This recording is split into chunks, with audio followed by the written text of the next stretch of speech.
Na era definitiva da maioridade espiritual da humanidade da Terra, a chave apresentava-se na manjedoura. A humildade como virtude essencial entregava o código da fraternidade e do amor a todos, de forma ampla e sem distinção. Os arautos do Cristo já haviam preparado o terreno fértil dos corações para o caminho, a verdade e a vida. As palavras de Simeão anunciaram conforme narra o Evangelho de Lucas, capítulo 2, versículos 30 a 32. Pois já os meus olhos viram a tua salvação, a qual tu preparaste perante a face de todos os povos, luz para iluminar as nações e para a glória de teu povo, Israel. Arautos que trabalharam a vinha para a primavera do Evangelho, jardineiros que cuidaram para que a flor primorosa da mensagem do amor inundasse em perfume a face da terra. Ana, Isabel, João Batista, José, como a própria personalidade sublimada de Maria, foram mensageiros da Boa Nova. A lição única da verdade maior, entregando-nos a informação da vida futura de um Pai amoroso, justo e bom. Na ingratidão de um solo árido, a vigorosa semente germinou. Carregado de opróbios e desprezado pelos homens, cumpriu-se a profecia. O Messias esperado trouxe redenção ao mundo ao ser crucificado no madeiro infamante. Pelo imenso rebanho desgarrado, Jesus sofreu o peso de nossas iniquidades. Como Cordeiro de Deus, nos trouxe os fundamentos do amor em lições sublimes. Dissipou os descaminhos dos cultos religiosos que apontavam pelo terreno da dissolução e da imoralidade.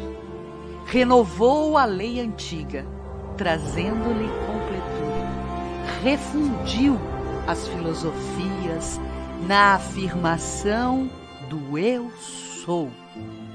O médium de Deus comunicou-nos a palavra divina, suas leis e sublinhou a maior delas: amar a Deus sobre todas as coisas e ao próximo como a si mesmo. Mas as conquistas do cristianismo primeiro ainda pairam tímidas sob o imperialismo da materialidade. Há 2000 anos, o convite está posto, a mesa servida, e diante de nós as vestes nupciais que retardamos vestir. Incendiamos, trucidamos e iludimos em seu nome. Adulteramo-nos em lealdade à sua missão. Com isso, a dor completará as obras generosas da verdade cristã, porque os homens repeliram o amor em suas cogitações de progresso. Vivemos o crepúsculo da nova geração, a regeneração da terra, que obrigatoriamente terá que ensaiar a sua própria regeneração de seus componentes. A direção do orbe está nas mãos de misericordioso e augusto irmão maior, Jesus, Yeshua, Jesus, Cristos e Messias, aquele que nos lega o tesouro da fé, fazendo-nos entrever glorioso destino.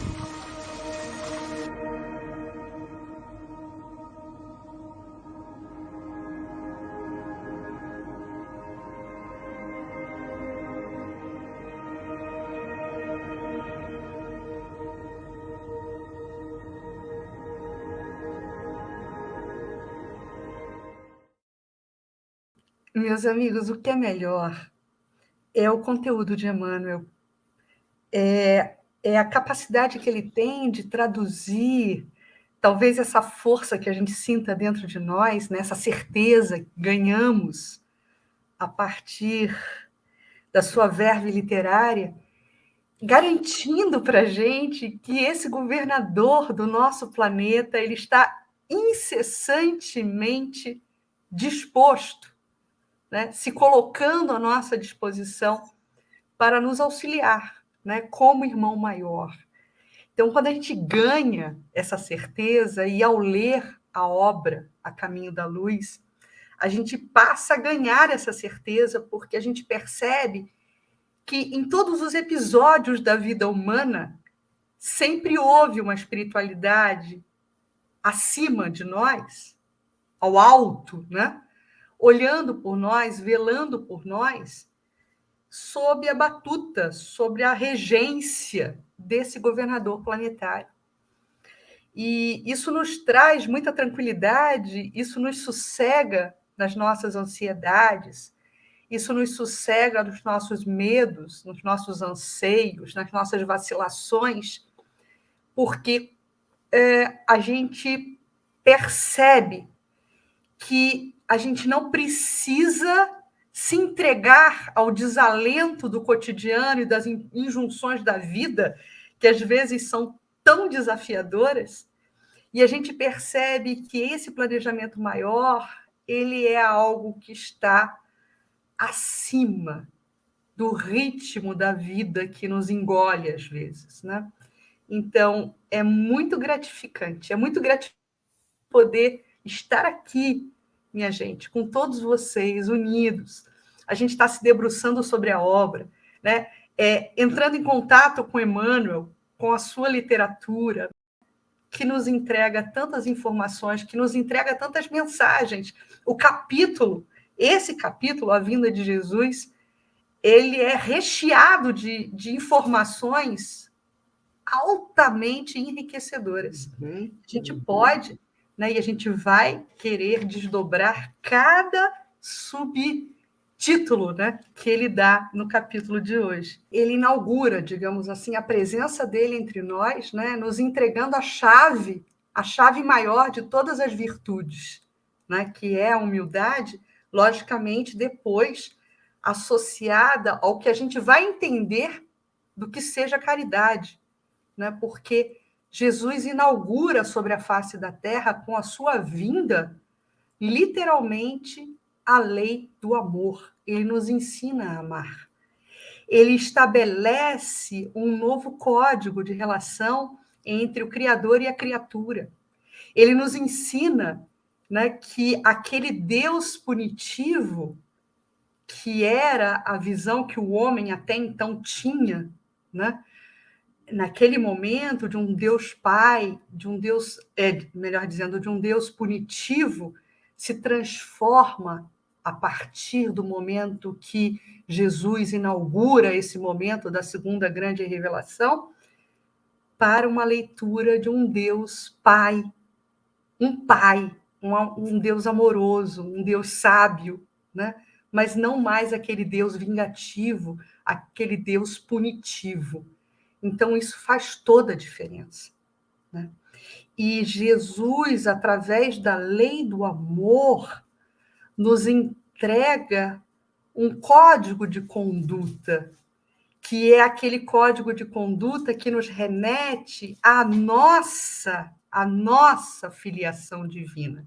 Então, no nosso DNA, na nossa corrente sanguínea espiritual, corre essa filiação divina, né? Nos entregando a informação que somos filhos de Deus, plenos de potencialidade. Então, Emmanuel abre o capítulo justamente nos apresentando essa cena, né? A cena da manjedoura, de uma gruta, de uma cidade onde Jesus vai nascer, Denise, de uma cidade que nem era a mais importante da Palestina, mas é a cidade sede onde, naquele momento e naquele local, é recebido o Rei dos Reis, tão anunciado pelas profecias, tão anunciado pelos profetas. E curioso, quando a gente vai estudar a origem e o significado da palavra Belém, a gente vai ver que Belém significa, dentro da simbologia da palavra, Belém significa casa do pão. Casa do pão. Então, na casa do pão, o Messias nasce. O Messias nos entrega o pão que depois ele vai ressignificar como vida, né? E a vida partilhada, né? A sua vinda, a sua vida partilhada em alimento para a instituição da lei, do amor. Tudo é muito simbólico, né? Tudo é muito bonito nesse nosso Natal, porque eu acho que hoje nós estamos vivendo o Natal, Denise. Por isso que você colocou, então, aquela imagem linda ali no vídeo do Jesus repartindo o pão e como que entregando a todos nós, né? Que é o que ele faz também na Santa Ceia, né? Exatamente. Então, o que ele faz também na multiplicação dos pães, quer dizer, tem vários simbolismos, né? Exato. Em várias ocasiões ele usou o pão, né, Cris? Em várias ocasiões ele usou o pão e em várias ocasiões ele sublinhou exatamente essa coisa do dar, né?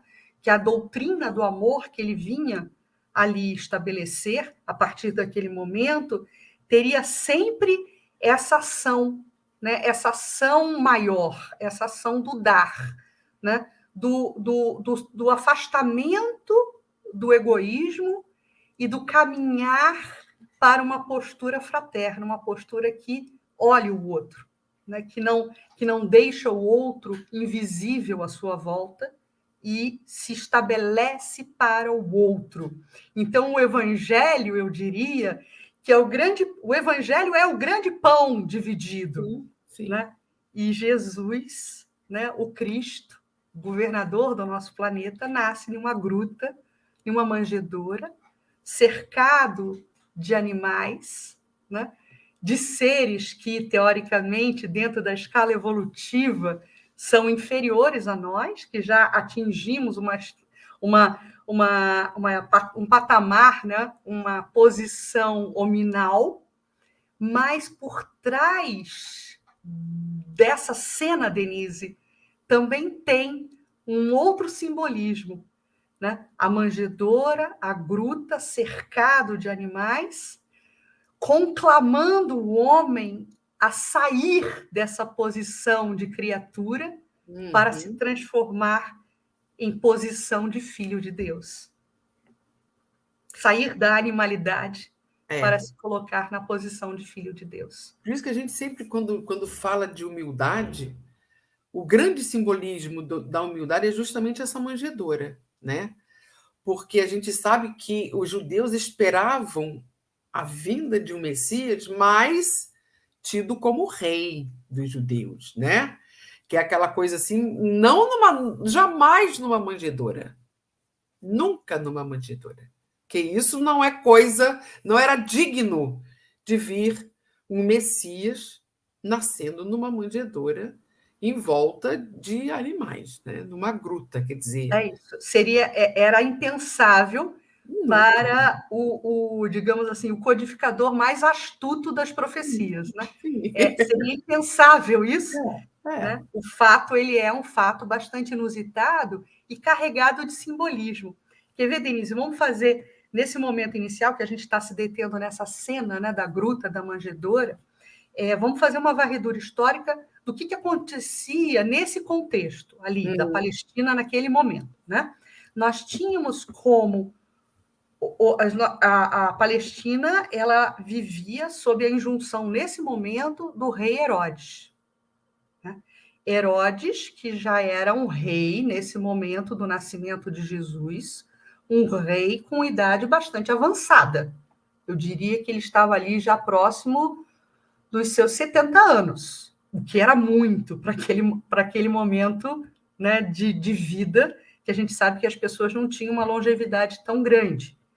Então, o rei Herodes, ele já tinha travado contato com algumas profecias que anunciavam o Messias, o Rei dos Reis, né? Isso era digamos assim, era uma informação corrente na Palestina. Herodes sabia, né, dessas profecias que anunciavam a vinda do grande Messias, esperado pelo povo hebreu, inclusive. E até no vídeo a gente faz a citação e a gente reproduz exatamente os mesmos nomes que Emmanuel elenca no capítulo. E aí a gente fala de Maria, claro, né, a grande precursora, literalmente, né, que facultou a vinda de Jesus, mas a gente fala de José, né, como um pai, a figura de pai zeloso que permitiu que tudo isso acontecesse também. A gente fala de João, e aí a gente está falando de João Batista, né, aquele que pregava no deserto, anunciando também a vinda do Messias, de Simeão, e de tantos outros profetas que foram verdadeiros heróis e que muitas vezes a história não reconhece. Mas graças a esses semeadores, Emmanuel rende homenagem a essas pessoas no capítulo, é que essa ideia da vinda do Messias ganhava corpo. Eles realmente prepararam o terreno, eles foram lavradores, ceareiros que lançaram a semeadura, prepararam a terra, né, para que Jesus pudesse estar entre nós, meus amigos, numa profunda atitude de amor. Imaginem vocês, o Espírito cria o planeta. Ele criou o nosso planeta. Ele orquestrou o seu grupo de trabalho das mais altas esferas espirituais, a Terra pudesse ganhar corpo, pudesse se constituir. E em dado momento estratégico da vida humana, Jesus, em um profundo processo de abnegação, de renúncia. Isso é renúncia com R maiúsculo, aliás, com todas as letras de renúncia grafadas em maiúsculo. Jesus ele encarna entre nós, né? Ele se estabelece para uma convivência conosco, entregando o Evangelho, entregando a Boa Nova. Aliás, Evangelho significa Boa Nova. Então, dentro desse processo de varredura histórica, Herodes prevalecia nesse momento enquanto regente daquela região. E, se sentindo ameaçado pela notícia das profecias, que naquela região nasceria o Rei dos Reis, Herodes começa silenciosamente uma campanha terrível de busca dessa criança. E é muito interessante, mais para o final do nosso programa, a gente vai querer sublinhar a questão dos reis magos também, né, dos sacerdotes, dos reis magos, e aí a gente pode usar vários nomes. A gente vai querer sublinhar esse episódio, mas só para a gente não perder o fio da meada, Herodes manda os soldados e se fazer os seus espiões, porque ele tinha essa característica enquanto governante de ter muitos espiões infiltrados no povo para poder estabelecer assim um governo de mais controle. E ele manda, né, os seus soldados, os seus espiões, buscarem por essa criança. E aí tem a ver com o episódio dos Reis Magos, porque quando os Reis Magos resolvem, né, ir ao encontro do Messias, daquela criança tão especial que eles mediunicamente intuíam que já estava em vias de nascer e se pautam intuitivamente pela luz que é projetada no céu, que muitos entendem como a estrela de Belém. A estrela guia.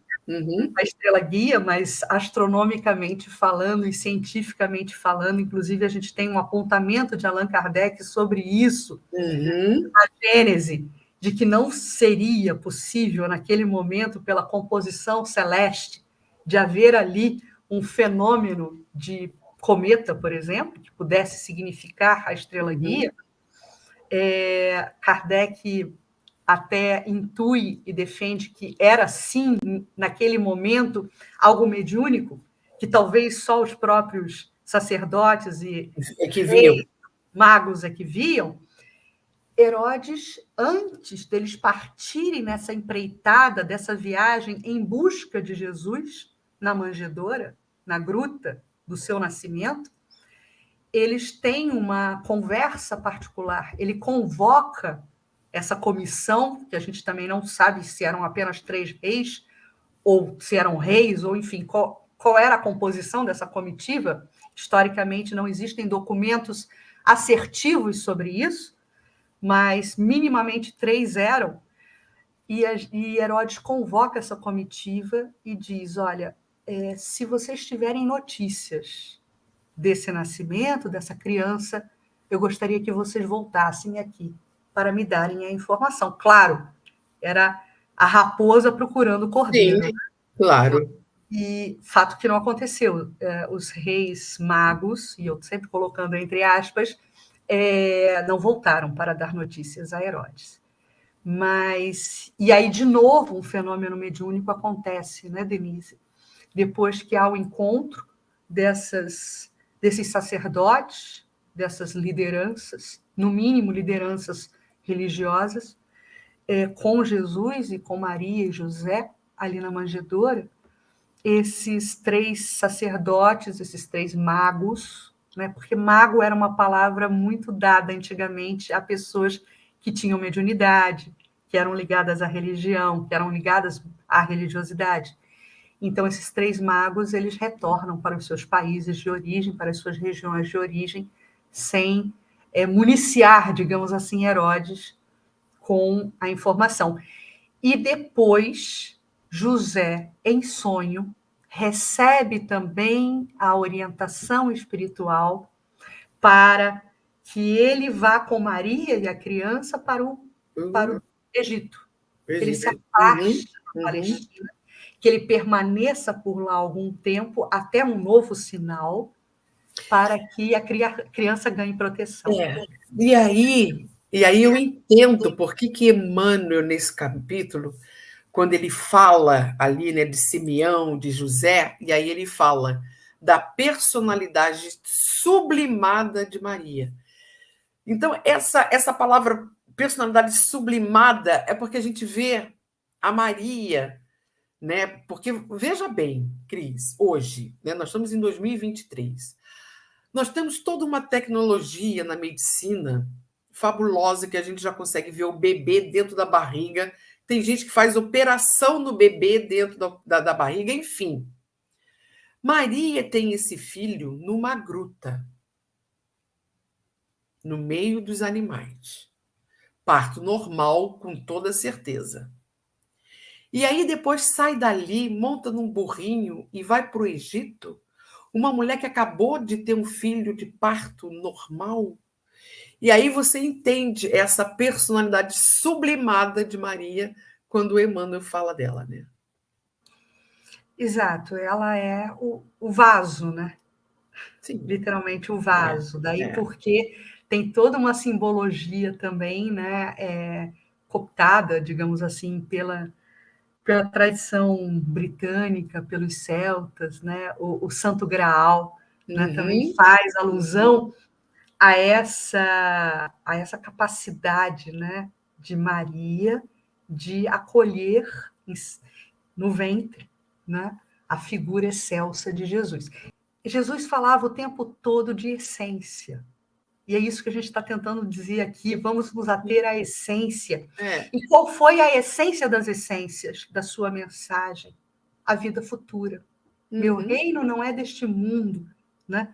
Ele sempre, em todas as passagens evangélicas que a gente tem notícia, que foram reportadas e relatadas pelos evangelistas, em todas as passagens, Jesus sempre falou de uma outra dimensão, de um outro reino, que a vida não se resumia à vida da carne, né? E com isso, ele não só passou a nos falar de uma dimensão espiritual, como também passou a nos explicar quem regia essa dimensão espiritual, que é um Deus Pai justo e amoroso. Então, essa é a grande essência da mensagem de Jesus. E que nós deveríamos nos preparar e pautarmos as nossas vidas para essa viagem. Exatamente. Para esse retorno da verdadeira vida, que é a vida do Espírito. A vida do Espírito, ela é matricial. É isso que Jesus veio nos dizer. E que a gente deve viver na Terra, tendo em vista essa vida matricial, que é a vida do Espírito.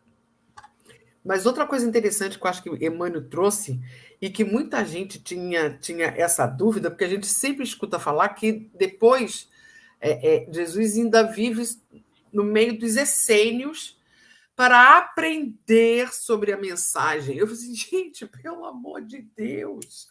E aí Emmanuel, nesse capítulo, ele fala sobre os essênios e de que não. Jesus não viveu com os essênios para aprender absolutamente nada, porque, gente, quando a gente pensa em Jesus aprendendo com os essênios... É uma questão de lógica. Né? Exatamente, não é lógico isso, gente. Não é lógico. Quer dizer, o governador do planeta tendo que viver com os essênios para aprender com os essênios. Quer dizer, é a mesma coisa de dizer que o Criador tem que viver com a criatura para aprender com a criatura como ser criador, né? Então, é algo que não faz o mínimo sentido. E aí, depois, Denise, desse ponto que você apontou, da questão ilógica dele ter necessitado viver entre os essênios para a entrega da mensagem, a gente vai ter um outro momento muito lindo no capítulo, que é quando Emmanuel nos fala do cumprimento da profecia. E esse é um outro ponto, meus amigos, porque ninguém entendeu direito naquele momento, porque todos aguardavam um rei que romperia, né, os pórticos de todas as cidades, montado provavelmente em um lindo alazão, com roupas militares, ostentando poder e glória, e rompendo os pórticos das cidades e se anunciando como o Rei dos Reis. Né? E Jesus marca sua presença primeira entre nós, como falávamos, numa gruta entre animais, com sua mãe, com seu pai, simbolizando ali também a essência do núcleo central de qualquer sociedade, que é a família.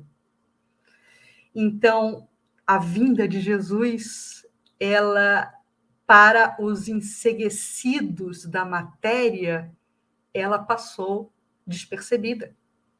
Ninguém considerou que ele era o Rei dos Reis, exatamente porque se tinha no imaginário essa ideia completamente diferente da sua anunciação, da sua vinda. Né? Então, Emmanuel fala isso, que no seu divino apostolado, né, ele, Emmanuel, não se arriscaria ou não quer somar letras ao que já se sabe sobre a magnitude do mestre, né? Mas ele sublinha isso, que poucos perceberam que se tratava daquele anunciado, porque estavam condicionados a uma outra imagem, a uma outra visão. Né? E era, inclusive, a visão de Judas, né, Cris? Porque Judas achava que ele tinha que tomar o lugar dele, que era de rei. Exatamente. Ele não se conformava do Cristo, não queria esse poder. Que era dele como rei. E eu fico imaginando, Denise, é muito bacana você falar isso, porque Judas, dentre os apóstolos, né, ele é sempre visto como um antagonista. Né? E aí, de novo, recuperando a excelsa figura de Maria, após a sua desencarnação, a desencarnação de Judas, Maria é aquela que rotineiramente visita Judas na dimensão espiritual e tenta tirá-lo, né? Isso são notícias trazidas por Humberto de Campos, se não me engano, no livro Contos e Apólogos, que Maria faz rotineiramente essa visita na dimensão espiritual para conseguir Judas daquele engessamento mental que ele se colocou por conta da culpa, né? Por conta do martírio que ele mesmo começa a se impor, arrependido, né, da sua atitude e também da sua atitude suicida, né? Inclusive, mas também que na cruz Jesus também visitou Judas. Sim. Então são nuances de misericórdia, né? Dessas duas figuras luminares. Mas eu sempre, quando penso em Judas, eu sempre tento pensar e afastar, né? Não pensar nele em relação a essa imagem de antagonista. Porque é exatamente isso que você nos falava, Denise. Judas, ele amava Jesus. Amava Jesus no sentido de ter admiração por ele. E esperava que Jesus, em algum momento, desse vazão a um arroubo mágico e se soltasse dos soldados romanos. Que ele ocupasse um lugar que era de direito dele. Exatamente, e que eliminasse os inimigos. Você Isso. tem que tomar um lugar que é seu por direito. Entendeu? Exato. A visão dele era essa. Né? E ele apostava nisso. Sim. Quando ele entrega Jesus, quando ele trai Jesus, ele contava exatamente com os poderes mágicos de Jesus, como se Jesus fosse um super-herói que fosse dar vazão aos seus superpoderes para que ele não fosse pego por Roma, seguido pelas autoridades de Israel, do Sinédrio. Então, Denise, ele contava com isso. E fica estupefato porque ele percebe que Cristo não agiu assim. Que Cristo não agiu assim, e ele não entende também, né, a conduta de Jesus, que Jesus já tinha sinalizado que não agiria dessa forma quando ele trava aquele contato com Pôncio Pilatos, e que Pilatos pergunta para ele: tu és rei? E Jesus responde com uma resposta: tu dizes. Né? Se eu fosse rei, eu convocaria os meus súditos para que lutassem por mim. E ele não estava ali naquele momento convocando súdito nenhum. Portanto, a realeza dele não era uma realeza terrestre. Não. Avançando no capítulo, eu estou deitando meu olhar aqui e estou vendo aqui a grande lição. Vejam, meus irmãos, a primeira frase de Emmanuel. Sim, era um imenso rebanho desgarrado. É antes de Cristo e depois de Cristo. Já assinala assim a história. O mundo era um grande rebanho desgarrado. Estava tudo desalinhado. Estava todo mundo batendo cabeça. Jesus chega como pastor das ovelhas, literalmente, para pastorear as ovelhas. E eu agora estou tendo um momento de vida, de experiência no campo. Então, eu vou tentar explicar para vocês o que acontece com o pastor e as ovelhas. A gente percebendo a forma de ação de né? Ele conduz, ele indica, ele guia, mas ele não aprisiona, puxa, ele não arrebata, ele não estoca, ele não fere, ele não laça, ele não puxa, ele indica. Então, o pastor pastoreava as suas ovelhas. E esse grande rebanho, que é a universal, ela vai estar, como também nos diz Emmanuel, né? Na religião, o futuro das religiões, e não numa única religião do futuro, o futuro das religiões, será talvez esse momento ápice, onde todo esse rebanho estará recolhido, estará caminhando junto numa única direção. Porque essa é a tendência da lei divina, essa é a tendência da lei do progresso. E esse grande processo de pastoreio começa com um pastor mestre, e é aquele que vem à Terra, nesse momento que estamos estudando hoje, para reunir o rebanho, para organizar um rebanho.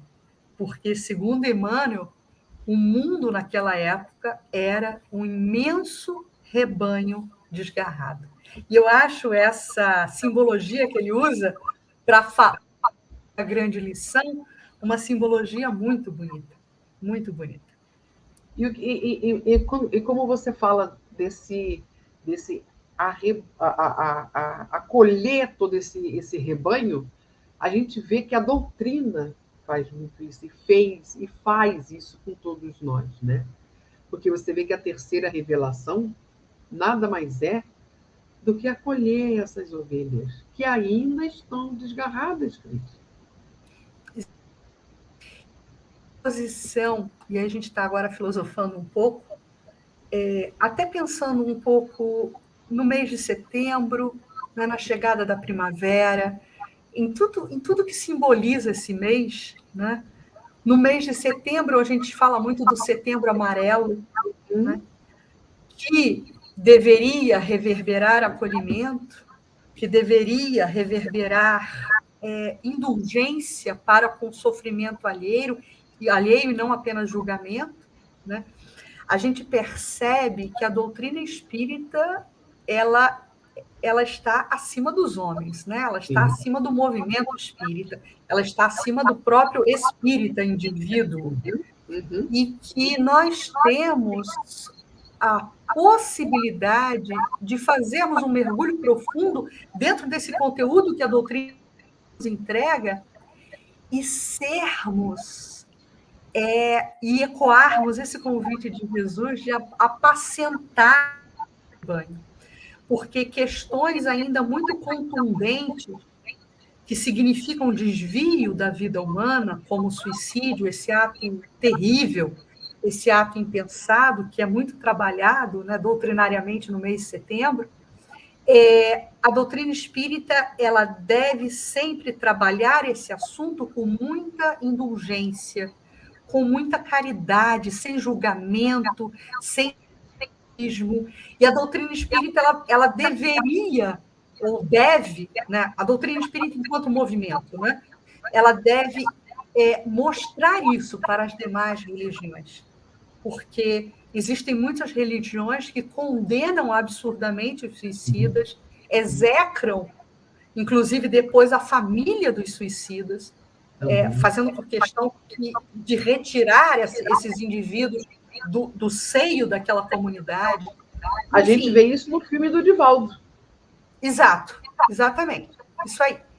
Então, pensando ainda nessa imagem de rebanho, eu acho que a doutrina espírita ela deve sempre ter um viés literalmente unificador, de convergência, de acolhimento, de união, né? A gente não pode pensar em unificação sem união antes.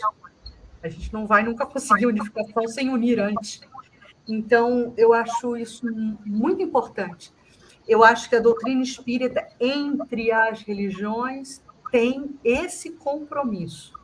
O compromisso de ecoar a Boa Nova, sem o tisnar da materialidade. E como diz o Gilberto, muito bem lembrado, Pedro, tu me amas? Sim, mestre. Então, apacenta as minhas ovelhas. Exatamente. E essa pergunta para Pedro é para todos nós, né? É para todos nós. Cris, tu me amas? Denise, tu me amas? Gilberto, tu me amas? Apacenta as minhas ovelhas. Porque nós ainda somos ovelhas. E principalmente nesse acolhimento, já que estamos falando de Setembro Amarelo, justamente nesse acolhimento, nesse momento dessas ovelhas. Então, tu me amas? Essa pergunta para sempre. E aí, Denise, o exemplo do Cristo, né? O último subtítulo do capítulo. Para fechar esse capítulo, nos diz Emmanuel, lembrando a influência do Divino Mestre em todos os corações sofredores da terra. Recordemos o episódio do monge de Manilha, que, acusado de tramar contra a liberdade da pátria, contra o jugo dos espanhóis, né? É condenado à morte. Que Emmanuel pegou para fechar esse capítulo. Maravilhoso. E conduzido ao enforcamento, ao cadafalso. E aí, ele, naquele estertor, né, se avizinhando ali do momento da morte, né, da sua desencarnação, ele entra em ansiedade, né, em desespero. E um companheiro de filosofia, de posição religiosa, sopra no ouvido dele: Jesus também era inocente. Isso muda totalmente o seu estado mental e o seu estado emocional, e ele se submete àquele momento de passagem, que é um momento de passagem, porque o nosso espírito ele é imortal, né? Um momento de mudança de dimensão. E isso nos consola muito, porque a gente percebe que a palavra Jesus é sempre sinônimo de virtude, é sempre sinônimo de consolação, é sempre sinônimo de nos apontar essa realidade espiritual de que a vida continua, que a verdadeira vida não é a nossa vida aqui na Terra, é que outros valores estão em jogo, muito além da matéria, né? Isso é consolador. Eu costumo dizer que a doutrina espírita ela é consoladora, e por ser consoladora, ela é, ao mesmo tempo, num segundo momento, libertadora, porque ela nos liberta das amarras da matéria e de todos os desenganos da matéria. O nosso olhar muda. Não há como ser o mesmo diante de tantas evidências e no travamento de contato com essa nossa querida doutrina de luz. Então, só gratidão. Esse capítulo chama A Vinda de Jesus. Mas a gente nunca ouve falar da ida dele. Sim. Ele foi crucificado, ok. Morreu na cruz, ok. Mas nunca saiu de perto da gente. Então, é só a vinda de Jesus. Nunca tem a ida de Jesus. Porque ele não foi. Exato. Ele não foi, né? Porque você vê que, mesmo ali, na hora da crucificação, né, os discípulos entraram naquela carência, achando que nunca mais iam ver o Mestre, nunca mais iam estar com ele, e, portanto, 3 dias depois ele aparece para os discípulos, dando-nos, a todos nós e aos discípulos, a maior prova da imortalidade da alma, né? Quer dizer, então, ele só veio, ele nunca foi. Ele nunca foi. E permanece até hoje com a gente. Esse capítulo da vinda de Jesus, a mensagem para mim de Emmanuel é essa. Ele veio e ficou. É imanente, né, Denise? Exato, eternamente, Cris. Eternamente. Quem acha que Jesus está longe, porque a gente sempre tem essa sensação de que, nossa, eu estou aqui, Jesus está, né, um espírito de luz, então está quilômetros, anos, luz distante. Não, Não está, não. Ele nos conhece pelo nome. Uma pessoa que conhece outra pelo nome não pode estar distante, Cris. Não pode estar distante. Então, é a vinda de Jesus e a vinda de Jesus. Tá bom, né? Denise, Jesus, ele não é nem passado e nem futuro. Jesus é presente.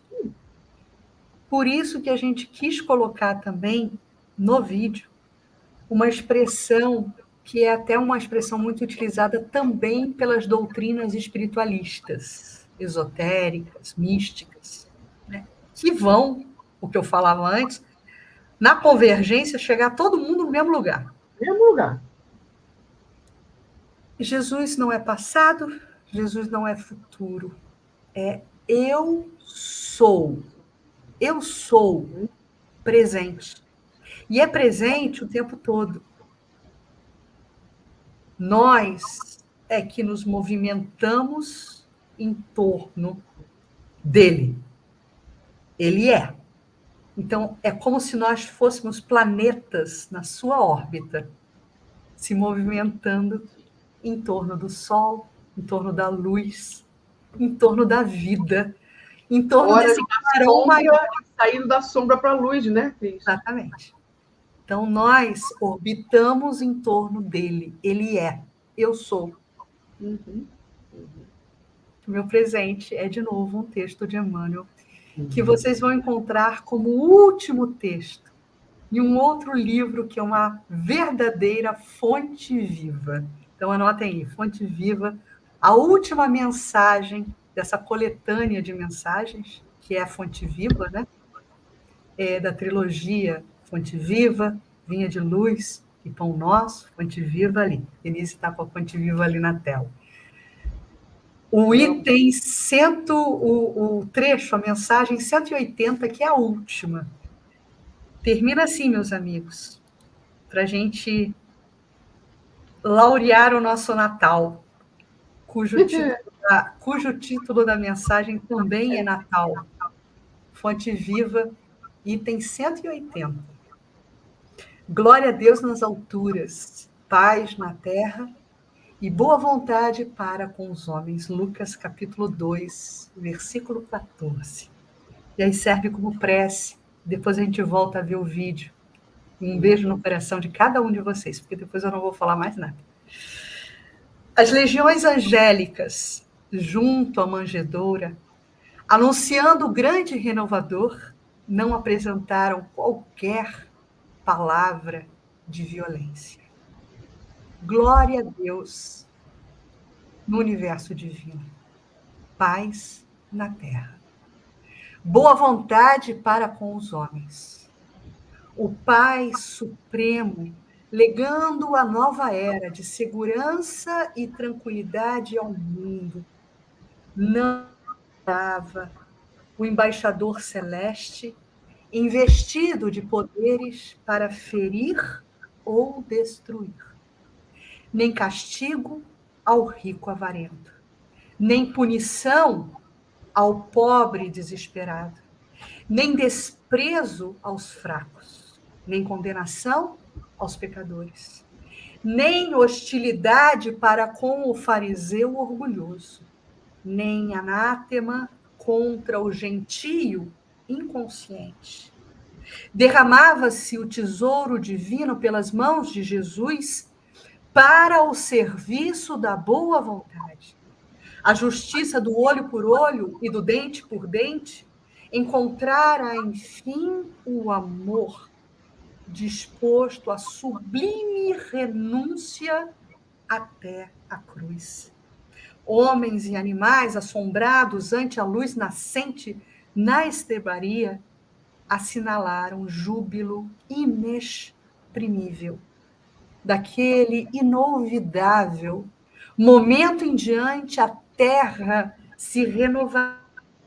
O algoz seria digno de piedade. O inimigo converter-se-ia em irmão transviado. O criminoso passaria à condição de doente. Em Roma, O povo gradativamente extinguiria a matança nos circos. Em Sidom, os escravos deixariam de ter os olhos vazados pela crueldade dos senhores. Em Jerusalém, os enfermos não mais seriam relegados ao abandono nos vales de imundícia. Jesus trazia consigo a mensagem da verdadeira verdade e, revelando-a, transitou vitorioso do berço de palha ao madeiro sanguinolento. Irmão, que ouves no Natal os ecos suaves do cântico milagroso dos anjos, recorda que o Mestre veio até nós para que nos amemos uns aos outros. Natal, boa nova, boa vontade. Estendamos a simpatia para com todos, comecemos a viver realmente com Jesus, sob os esplendores de um novo dia. Meus irmãos, muita paz. Essa foi a nossa prece e a pergunta que deixamos aqui para você. Quando Jesus nasceu? Um beijo. Obrigada, Cris. Na era definitiva da maioridade espiritual da humanidade da Terra, a chave apresentava-se na manjedoura. A humildade como virtude essencial entregava o código da fraternidade e do amor a todos, de forma ampla e sem distinção. Os arautos do Cristo já haviam preparado o terreno fértil dos corações para o caminho, a verdade e a vida. As palavras de Simeão anunciaram conforme narra o Evangelho de Lucas, capítulo 2, versículos 30 a 32. Pois já os meus olhos viram a tua salvação, a qual tu preparaste perante a face de todos os povos, luz para iluminar as nações e para a glória de teu povo, Israel. Arautos que trabalharam a vinha para a primavera do Evangelho, jardineiros que cuidaram para que a flor primorosa da mensagem do amor inundasse em perfume a face da terra. Ana, Isabel, João Batista, José, como a própria personalidade sublimada de Maria, foram mensageiros da Boa Nova. A lição única da verdade maior, entregando-nos a informação da vida futura de um Pai amoroso, justo e bom. Na ingratidão de um solo árido, a vigorosa semente germinou. Carregado de opróbios e desprezado pelos homens, cumpriu-se a profecia. O Messias esperado trouxe redenção ao mundo ao ser crucificado no madeiro infamante. Pelo imenso rebanho desgarrado, Jesus sofreu o peso de nossas iniquidades. Como Cordeiro de Deus, nos trouxe os fundamentos do amor em lições sublimes. Dissipou os descaminhos dos cultos religiosos que apontavam pelo terreno da dissolução e da imoralidade. Renovou a lei antiga, trazendo-lhe completude. Refundiu as filosofias na afirmação do Eu Sou. O médium de Deus comunicou-nos a palavra divina, suas leis, e sublinhou a maior delas: amar a Deus sobre todas as coisas e ao próximo como a si mesmo. Mas as conquistas do cristianismo primeiro ainda pairam tímidas sob o imperialismo da materialidade. há 2000 anos, o convite está posto, a mesa servida, e diante de nós as vestes nupciais que retardamos vestir. Incendiamos, trucidamos e iludimos em seu nome. Adulteramo-nos em lealdade à sua missão. Com isso, a dor completará as obras generosas da verdade cristã, porque os homens repeliram o amor em suas cogitações de progresso. Vivemos o crepúsculo da nova geração, a regeneração da terra, que obrigatoriamente terá que ensaiar a sua própria regeneração de seus componentes. A direção do orbe está nas mãos de misericordioso e augusto irmão maior, Jesus, Yeshua, Jesus, Cristos e Messias, aquele que nos lega o tesouro da fé, fazendo-nos entrever glorioso destino.